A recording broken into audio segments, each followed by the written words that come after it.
Eburnio está un poco acontecido porque yo hablo de otras cosas y no hablo de él. Él es lo eterno. ¿Cómo vamos a dejar de hablar de Eburnio cuando él es lo eterno? Pero vale la pena decir algo al respecto para que no se resienta. Es un hueso muy sensible y podría enojarse, ¿no?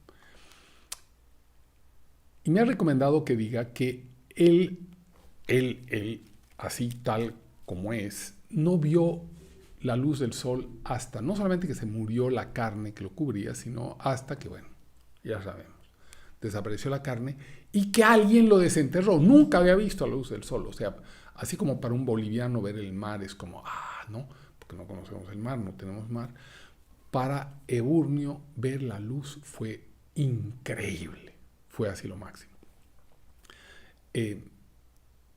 Una de las cosas que él envidiaba era a los únicos huesos del cuerpo que sí veían la luz.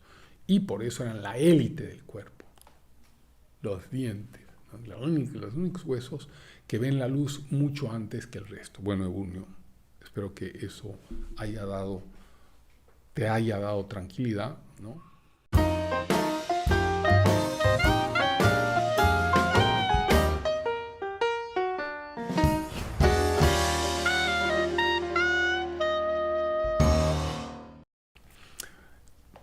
Estábamos en Vivan los Pobres 2, se va a llamar este capítulo. Decíamos que a través de la historia se ha construido un concepto de los pobres. En el primer programa dijimos que se había construido un concepto de los ricos. El concepto de los ricos que se ha construido a lo largo de la historia, para hacer un resumen, es un concepto en el cual se denomina ricos solamente aquellos que producen la riqueza, ¿no? Me acomodaré aquí para el micro. No solamente a los que producen la riqueza. Solamente se les llama ricos a los que producen la riqueza. Aquellos que la roban, como Fidel Castro, como Mao Zedong, como, no sé, cualquiera, los reyes, etc., no se los llama ricos, se los llama vencedores, héroes, ¿no? Revolucionarios. A los narcotraficantes, que también son ricos, no se los llama ricos, se los llama delincuentes, narcotraficantes, otra cosa. Pero ese nombre duro de la historiografía y de la ideología de rico solamente va aplicado a un tipo, una mujer que trabaja su dinero y que trabaja la riqueza. En el caso de los pobres es otra construcción, la idea del pobre y de la pobreza, que en el primer programa dijimos, resumo nuevamente, comenzó con Sócrates cuando decía que la pobreza era virtuosa. En adelante la Iglesia va a convertir a la pobreza en un elemento central del discurso de la Iglesia. Y el pobre, un poco como los ingleses con el clima, que hablan mucho de él pero no hacen nada al respecto, igual con los pobres se hablaba mucho de los pobres, pero en general hasta que llegue el capitalismo no se hace mayormente nada para que cambien su condición de pobreza. Hasta que llegue el capitalismo, la pobreza había cambiado. Cuando llegue el capitalismo hemos visto el cuadro de Madison, se los voy a mostrar de nuevo, el cuadro de Madison. El cuadro de Madison, mira esa camarita, no la está usando y ya su batería está yendo. Cualquier rato les voy a mostrar el cuadro de Madison, aquí está. De nuevo el cuadro de Madison. Aquí vemos que es plano virtualmente el PIB per cápita desde el siglo cero y recién ese PIB, aquí abajo, recién ese PIB en 1800 empieza una subida marcadísima, una asíntota, y es la llegada del capitalismo, es la llegada del liberalismo, del libre mercado, es cuando en lugar de compadecer a los pobres se les da la posibilidad de trabajar con sus propias manos y construir su destino. Entonces, aparentemente podríamos decir que la historia había cambiado, pero es que la historia no cambia después de miles de años donde la violencia se ha impuesto, el Señor se ha impuesto, donde la religión controla el único Dios cuando se construye el nuevo sistema liberal, podía de la noche a la mañana operarse el milagro y que todos dejáramos de tener en el inconsciente colectivo toda esa cultura anterior. No, pues no, como dicen los españoles, que no. A pesar de las demostraciones fácticas en los hechos de ir paulatinamente sacando de la pobreza el capitalismo a la gente pobre, aun cuando el capitalismo no habla normalmente de los pobres, no está hablando siempre de la riqueza, de la inversión, del libre mercado, de otras cosas, pero el efecto es que logra sacar a la gente de la pobreza para incorporarla al mercado, ¿no? Y en el mercado ya cada uno va haciendo lo que puede hacer, salvo contadas excepciones. Como no había desaparecido de nuestro inconsciente colectivo toda esa historia de redención, de que vive la pobreza, de que el pobre es bueno, de que es moral, de que es bueno por antonomasia, no importa si la pobreza lleva a la gente a situaciones extremas, parecía que habría desaparecido y que se encaminaba a la sociedad por el capitalismo, pero no. Ahí aparece un profeta moderno, Carlos Marx.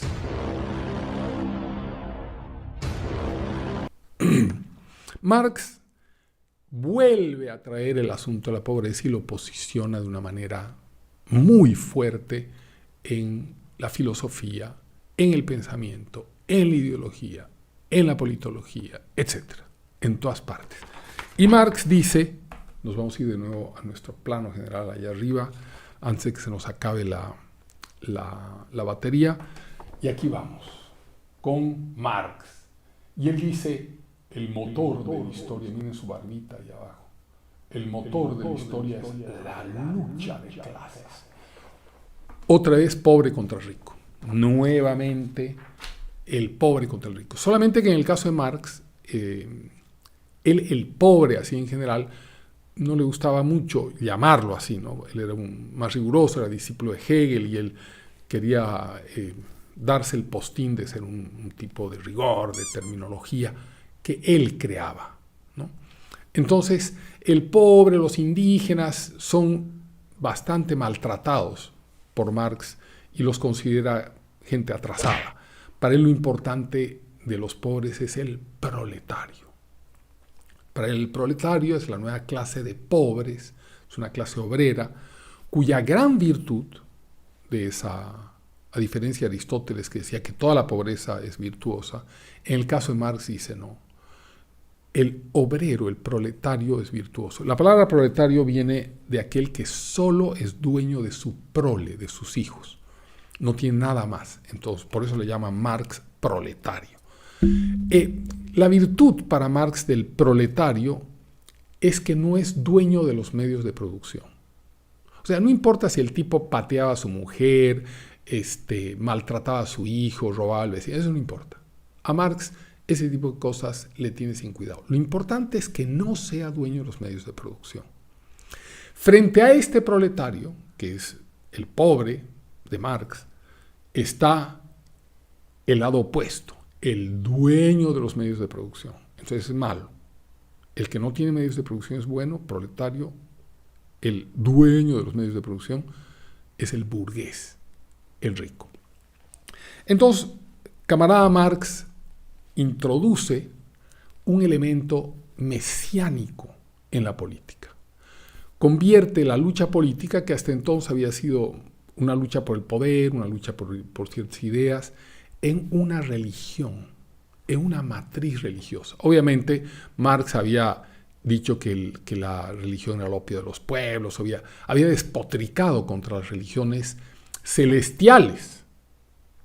Pero él, que era de familia rabínica, judío, de familia rabínica, encuentra en la construcción de su pensamiento la oportunidad de construir una utopía terrenal.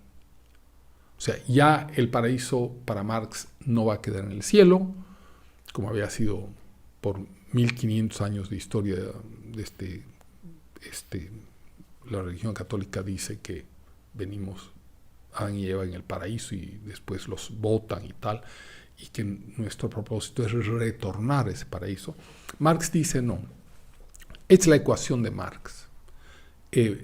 Voy a narrar la ecuación de Marx sin el adorno que le pone, sin el follaje que Marx le pone. Para Marx, este redentor, esta clase obrera, el proletario, es una clase que va a redimir la historia. Va a emprender una lucha feroz contra el burgués, contra el rico, lo va a derrotar, va a construir la dictadura del proletariado, una dictadura férrea, para hacer desaparecer la propiedad privada, que es el origen de todos los males, porque la dicotomía para Marx es entre el pobre proletario que no es dueño de los medios de producción y el rico burgués que es dueño de los medios de producción. Entonces, debe hacer desaparecer de la conciencia humana durante la dictadura del proletariado, debe hacer desaparecer la noción de propiedad privada, para que entonces se hermane la sociedad ante la inexistencia de propiedad privada y entremos a una sociedad comunista. Entonces el dictador proletario, una vez que consigue hacer desaparecer la propiedad privada de la mente de la gente, devuelve el poder al común, al pueblo, a todos, y se incorpora en esa comunidad hermanada del paraíso comunista. Todos iguales, todos recibiendo de la sociedad lo que necesitan, no lo que merecen, sino lo que necesitan. Muy importante, sin embargo, hay un elemento en ese concepto marxista. Y es que hay dos tipos de proletarios. Eburnio le pone la mayor atención a las cosas, ¿no? Hay dos proletarios para Marx. Uno es la clase en sí y otro es la clase para sí, que es un poco un remedio de Aristóteles, que hablaba del ser en sí, ser en otro, ser por sí, ser por otro, que eran las cuatro revelaciones del ser. No me acuerdo si le llamaba Aristóteles revelaciones, pero bueno. Para Marx, que toma esa idea interesante de Aristóteles, la diferencia entre la clase en sí y la clase para sí es que la clase en sí es el proletario normal, el que no tiene los medios de producción, el que es explotado por el burgués, que lo hace trabajar, que le roba su fuerza de trabajo, que le saca la plusvalía, ¿no?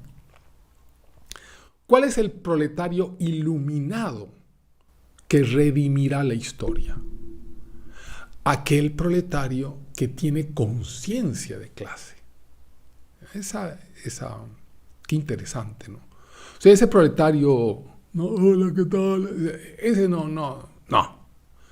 El proletario bueno es el que toma conciencia de clase y sabe que tiene que avanzar en la historia, derrotar al burgués y redimir al género humano. Ahora, ¿qué tipo de conciencia? ¿De dónde le nace esa conciencia al proletario? Esa conciencia le viene si estudia a Marx.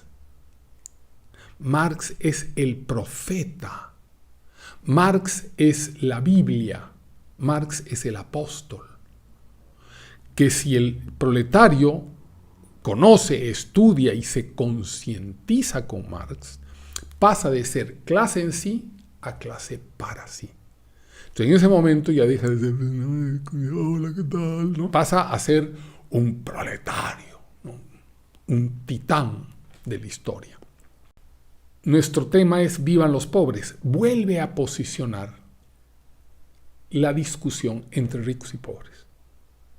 Enfrentados, porque además Marx tiene, como Marx en realidad va tomando sus concepciones de otros tipos que de verdad sí fueron gente macanuda en términos teóricos.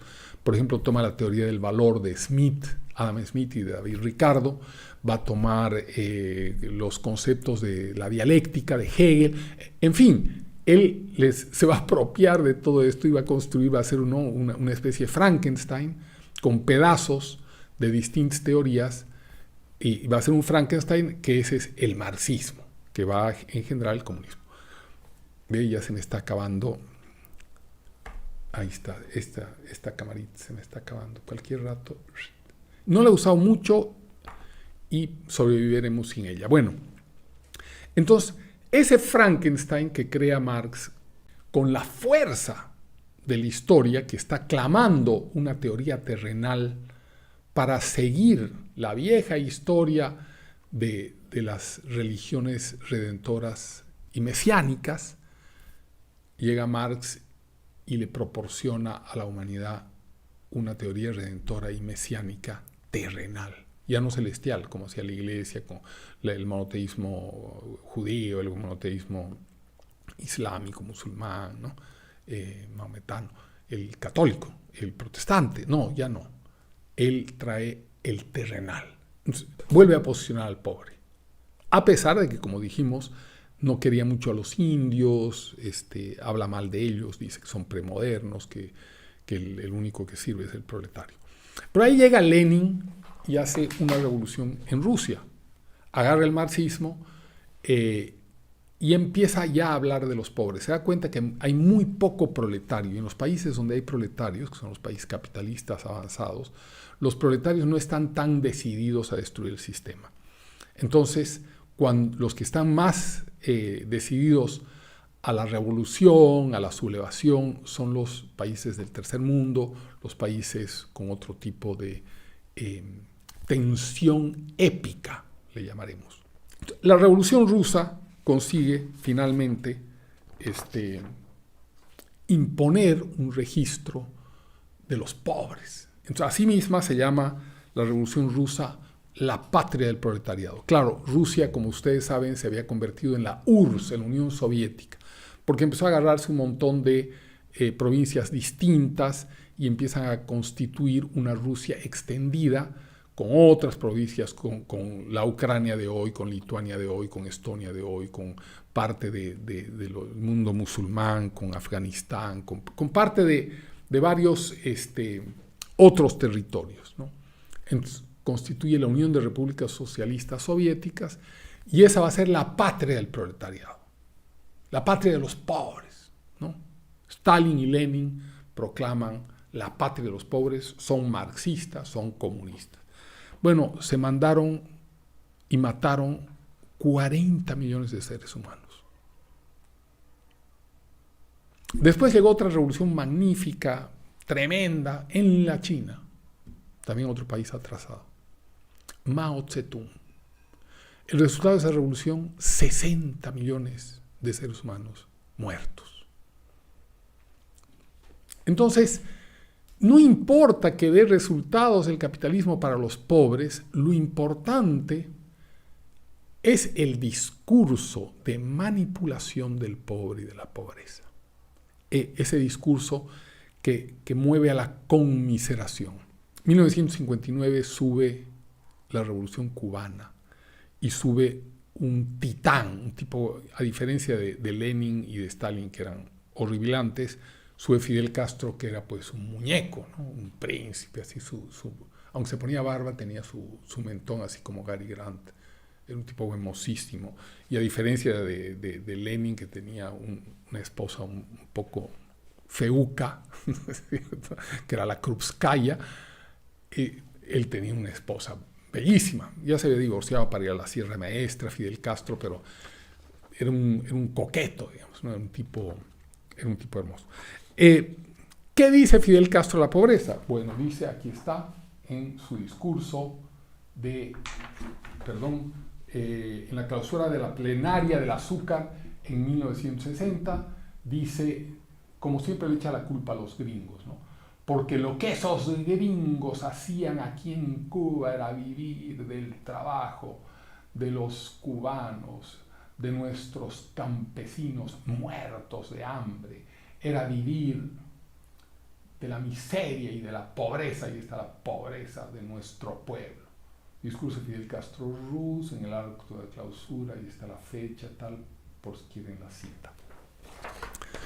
Revolución cubana le quitó todo a todo el mundo. Fidel Castro se volvió dueño de todo, de tierras, de ejércitos, 1 millón de desplazados, entre el año 59 y el año 80, llega a sacar 1 millón de cubanos afuera y se apropia de todo ello, su peluquería, su panadería, de repente para no hacer nada con ellas, pero se apodera de todo el poder.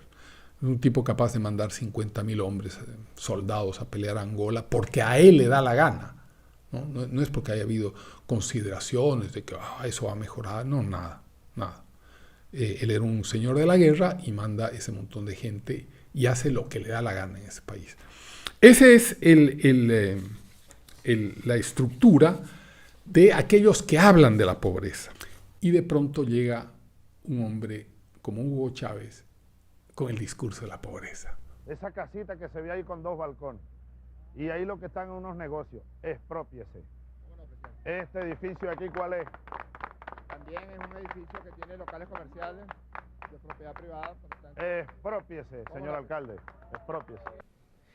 Manejado por Fidel Castro, pero el actor que maneja el discurso de la pobreza, el viejo discurso de la pobreza de la Iglesia, el viejo discurso de la pobreza de Sócrates, no, el viejo discurso de la pobreza de Marx, el viejo discurso de la pobreza de Lenin, el viejo discurso de la pobreza de Mao, que habían causado miseria, hambre, dolor y postergación, vuelve con Chávez y generó 6 millones de desplazados. Si Fidel Castro había generado 1, este generó 6.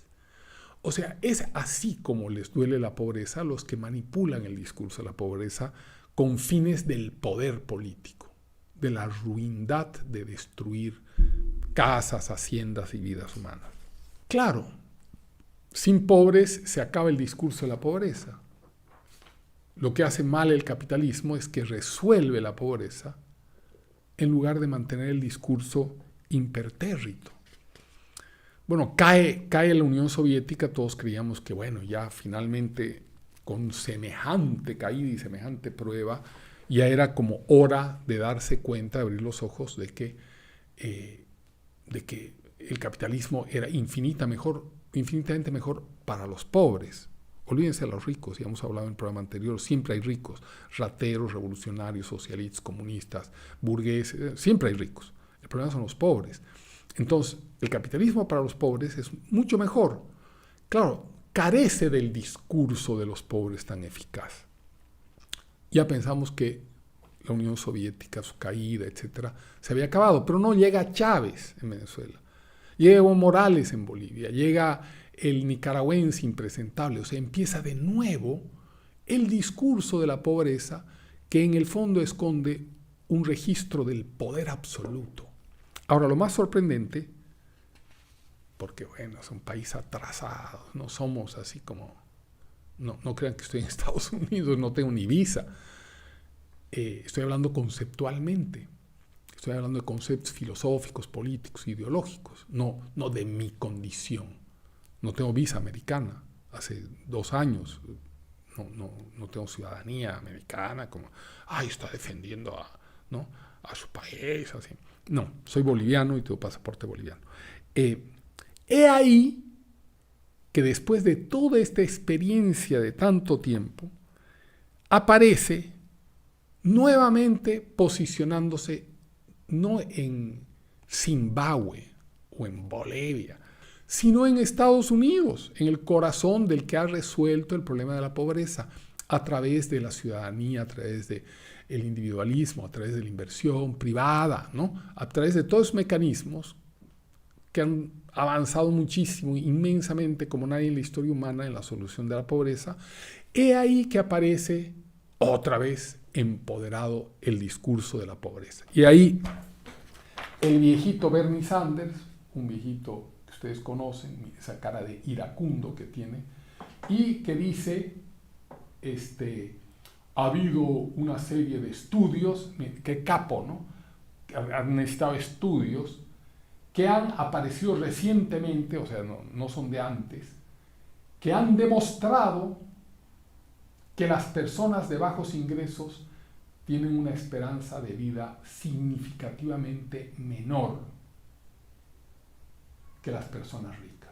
En otras palabras, la pobreza es una sentencia de muerte. O sea, este pobre caballero necesita de estudios recientes para asegurar algo que ya Sócrates, el 500 a.C., ya aseguraba. Ya Platón hablaba de que los pobres no debían dársele limosna. Ya habla, cuando vamos a estudiar la política de Aristóteles, ya vemos que la pobreza siempre ha significado la muerte por hambre, la muerte por enfermedad. Por supuesto, el viejito Sanders no necesita hacer un estudio reciente para demostrar que la pobreza es infame. Eso sabemos, que la pobreza es infame. Y ahí se posicionan otra vez en Estados Unidos otros grupos aprovechando siempre la miseria humana para enriquecerse y para agarrar el poder absoluto. Black Lives Matter. Chan, charan, charan, charan. Black Lives Matter. Dice, ustedes no pueden separar la pobreza de la raza. Magnífica consigna. Así como Marx vinculó el proletario a la pobreza y después se vinculó, que ya habían vinculado antes los sacerdotes españoles, el indígena a la pobreza, ahora llega Black Lives Matter y hace el mismo recurso técnico del pensamiento. Asocia la pobreza con los negros. Entonces, ¿quién dirige Black Lives Matter? Chan, charan, chan, chan. La cofundadora se describe a ella misma como una marxista entrenada. O sea, se siente orgullosa de ser una marxista entrenada. Una señora que se llama Cullors. Patrice Cullors. O sea, se enorgullece de estar entrenada en una nube, en un pensamiento canalla que ha destruido solamente en el siglo XX 100 millones de vidas humanas. Pero podríamos decir que tiene buena prensa el marxismo y el socialismo y que la gente, a pesar de que en los hechos es un crimen el marxismo, tiene buena prensa y se posiciona bien. Pero ¿qué pasa con esta señora Cullors?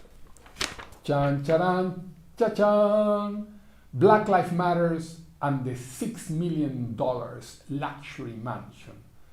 O sea, la señora con la plata, aparentemente con la plata que le dan para ese movimiento negro, afroamericano, se compra una mansión de $6 millones. Después, por supuesto, renuncia y tal. Bueno, pero se quedó con la mansión, nadie se la quitó, nadie fue y la apresó, ¿no? Es preocupante lo que pasa en Estados Unidos con este viejo discurso de la pobreza, y hemos visto que viene Aristóteles, que pasa de la Iglesia Católica, etc. Viene Marx, vienen los comunistas del siglo XX, Castro, Lenin, Stalin, unos asesinos, sociópatas, que en Estados Unidos empiece a posicionarse también un país que sí ha resuelto la pobreza con otro discurso y con otro modelo, ¿no? Y ahí que el viejito Biden, en una campaña, hace remarks en su campaña del 2020, en una campaña, no en su campaña del 2020, sino en una campaña acerca del Poor People's Campaign, que se llama. Que el Poor People's Campaign es un refrito de una marcha que hizo Martin Luther King en los años 60, y ahora la gente de poder en la comunidad negra, los políticos, han empezado a cambiarlo del Poor People's March al Poor People's Campaign. Y ahí aparece los demócratas, que están, la verdad, muy venidos a menos ideológicamente y están hostigando y están debilitando muchísimo el capitalismo norteamericano y la democracia norteamericana. Aparece Biden diciendo que todas esas cosas que decía la iglesia medieval, ¿no? Que lo importante es la dignidad, lo importante es la moral, ¿no? También decía la iglesia, porque era dueña de la moral, la que establecía los parámetros de la moral era la iglesia. En cambio, cuando llega el liberalismo dice, no, es la ley la que hay que obedecer, es ante la ley que todos somos iguales. Entonces, ahí está el presidente de los Estados Unidos perforando conceptos y en ese discurso, en esos remarks, en esos subrayados, dice que no importa el cheque que se reciba a fin de mes, lo importante es la dignidad. Pero si lo que ha demostrado el capitalismo es que el hombre que trabaja y recibe un cheque, recibe una inyección de dignidad que le permite mantener a su familia, mandar a sus hijos al colegio, que le permite tener una vida, ¿no? Importantísimo el cheque de fin de mes, como para que Biden, en ese atropellado discurso en Poor People's Campaign, falso, diga, no importa el cheque de fin de mes, importa la dignidad, o sea, el abstracto de la iglesia. Y por supuesto no puede estar ausente de toda este sainete del poder, la Ocasio-Cortez, ¿no? La Ocasio-Cortez quiere hablar en América de la pobreza. La Ocasio-Cortez en el año 2020 quiere hablar de la pobreza de hace 2520 años. Sócrates ya habla de la pobreza, señora Cortez. ¿Usted cree que está inventando el hablar de la pobreza? Si Estados Unidos, $800, creo que más hoy, le dan al desempleado en bono de alimentos. A las madres que no tienen marido les dan un estipendio, les financia. El financiamiento a los pobres en Estados Unidos es enorme. Y ella, además, no solamente quiere generar bonos en ese su anti-poverty proposal, es una propuesta contra la pobreza, quiere generar bonos y quiere generar seguro social, no solo para los pobres, sino para los migrantes indocumentados. Es lo que hizo Chávez, pues, ¿no? Generar bonos, y es lo que hizo Evo Morales para destruir la democracia. Empezó a generar bonos para lograr la lealtad de los más pobres, y ella quiere lograr la lealtad de los indocumentados, y haciendo caso omiso de que Estados Unidos es un país de leyes, y haciendo caso omiso de que los 9.000 millones de habitantes del planeta, si nos dan la oportunidad, nos vamos mañana a Estados Unidos. Entonces ya no serían, no sé cuántos indocumentados habrán hoy, ¿no? Seríamos 9.000 millones de indocumentados metidos ahí apretados en Estados Unidos uno al lado del otro. Porque la técnica de destrucción de la democracia ha sido la radicalización. O sea, pedir, que es lo que está haciendo la Ocasio-Cortez, pedir elementos a la democracia que no puede entregar, y si se anima a discutir, se resquebraja. No digamos si se anima a entregar. Si se anima a discutir, ya empieza a resquebrajar la unidad de la democracia. Yo a ella la considero, para mí me queda claro de que ella es un agente de penetración ideológica del bloque antioccidental. No me queda la menor duda. Usa los mismos elementos que usó Castro para subir al poder, los mismos elementos y los mismos recursos, tanto ideológicos como discursivos, que usó Chávez para llegar al poder. Esa radicalización, eso echa el bueno con los pobres, el mismo discurso de la manipulación de la pobreza. Solamente tenemos que defender aquello que ha hecho arrinconar a la pobreza histórica. Tenemos que defender la democracia representativa, no la democracia directa de Lenin, que es una patraña para quedarse con el poder. Tenemos que defender el capitalismo, que le ha permitido a los más pobres tener con sus manos recursos que les permitan vivir con decencia. ¿Que hay problemas por resolver? Miles. Pero tenemos que defender ante esta ofensiva de un modelo anticapitalista, antidemocrático, que representan a Cortés, Bernie Sanders, y que los demócratas empiezan a tentar. Ellos que han fundado el país más justo comparativamente con cualquier otro país en la historia humana, el país más justo de la historia. Y ahí están los demócratas por un pedacito de poder, por unas elecciones legislativas, ¿no? Por unas migajas, esa hambre de poder, están empezando a socavar el orden del sistema. Hasta la próxima. Diga chao, Eburnio. Chao.